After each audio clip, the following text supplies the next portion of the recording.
ಮೋಹನ್ ರವರು ಸುಮಾರು 17 ವರ್ಷಗಳ ಹಿಂದೆ ಸಿಂಡಿಕೇಟ್ ಮೆಂಬರ್ ಆಗಿರೋ ಸಂದರ್ಭದಲ್ಲಿ ಮಂಗಳೂರು ವಿಶ್ವವಿದ್ಯಾನಿಲಯದಲ್ಲಿ ನಾರಾಯಣ್ ಗುರುಗಳ ಅಧ್ಯಯನ ಪೀಠವನ್ನು ಸ್ಥಾಪನೆ ಮಾಡಬೇಕು ಅಂತೇಳಿ ಸಿಂಡಿಕೇಟಲ್ಲಿ ಒಂದು ರೆಸಲ್ಯೂಷನ್ ಪಾಸ್ ಮಾಡಿ ನನ್ನ ಹತ್ರ ಬಂದು ರಾಜ್ಯಸಭಾ ಸದಸ್ಯರ ಸ್ಥಳೀಯ ಅಭಿವೃದ್ಧಿ ಅನುದಾನದಿಂದ ಹಣ ಕೊಡಬೇಕು ಅಂತೇಳಿ ನಮ್ಮ ಮ್ಯಾಕ್ಸಿಮಮ್ ಇದ್ದಿದ್ದು 50 ಲಕ್ಷ ರೂಪಾಯಿಯನ್ನು ತೆಗೆದುಕೊಂಡು ಪ್ರಾರಂಭ ಮಾಡಿ ಆಮೇಲೆ ನಾನು MLC ಆದಮೇಲೂ ಸಹ ಅದಕ್ಕೆ ಕೆಲವು ಅನುದಾನವನ್ನು ಕೊಟ್ಟು ಇದರಲ್ಲಿ ಆಗಿನ BJP ಅಧ್ಯಕ್ಷರಾದ ನಳಿನ್ ಕಟೀಲ್ರವರು ಮತ್ತು ಹರೀಶ್ ಕುಮಾರ್ರವರು ಸಹ 10 ಲಕ್ಷ ಕೊಟ್ಟು ಒಂದು ಭಾಗವನ್ನು ಈಗಾಗಲೇ ಸಂಪೂರ್ಣ ಮಾಡಿದ್ದೀವಿ. ಮತ್ತೊಂದು ಅದನ್ನು ಸಂಪೂರ್ಣವಾಗಿ ಕಟ್ಟಲಿಕ್ಕೋಸ್ಕರ ಮಾನ್ಯ ಮುಖ್ಯಮಂತ್ರಿಗಳಾದ ಸಿದ್ದರಾಮಯ್ಯನವರು 3 ಕೋಟಿ ರೂಪಾಯಿಗಳ ಅನುದಾನವನ್ನು ಕೊಟ್ಟಿದ್ದಾರೆ.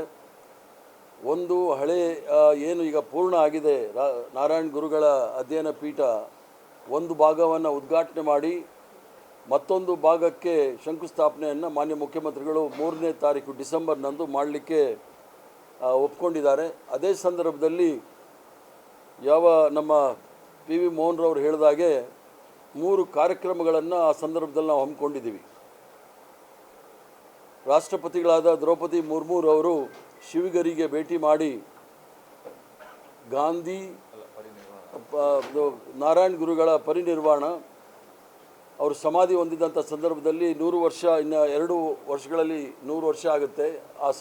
ಆ ಒಂದು ಕಾರ್ಯಕ್ರಮದಲ್ಲಿ ಭಾಗವಹಿಸಿ ತದನಂತರ ರಾಷ್ಟ್ರದ ಪ್ರಧಾನಮಂತ್ರಿಗಳು ಗಾಂಧಿ ಮತ್ತು ನಾರಾಯಣ್ ಗುರುಗಳ ಸಂವಾದದ 100 ವರ್ಷದ ಕಾರ್ಯಕ್ರಮಕ್ಕೆ ಚಾಲನೆ ಕೊಟ್ಟಿರ್ತಕ್ಕಂಥ ಸಂದರ್ಭದಲ್ಲಿ ಮತ್ತು ನಾರಾಯಣ್ ಗುರುಗಳು ಸರ್ವ ಮತ ಸಮ್ಮೇಳನವನ್ನು ಸಹ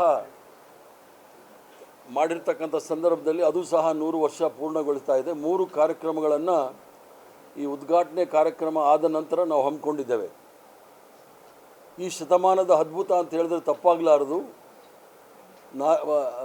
ಐನ್ಸ್ಟೀನ್ ರವರು ಇದೆ ಪ್ರಪಂಚಕ್ಕೆ ಬಾಂಬನ್ನು ಕೊಟ್ಟರು. ನಾರಾಯಣ್ ಗುರುಗಳು ಅಸ್ಪೃಶ್ಯತೆಯ ವಿರುದ್ಧ ಹೋರಾಟ ಮಾಡಲಿಕ್ಕೆ ಮುಂದಾದರು.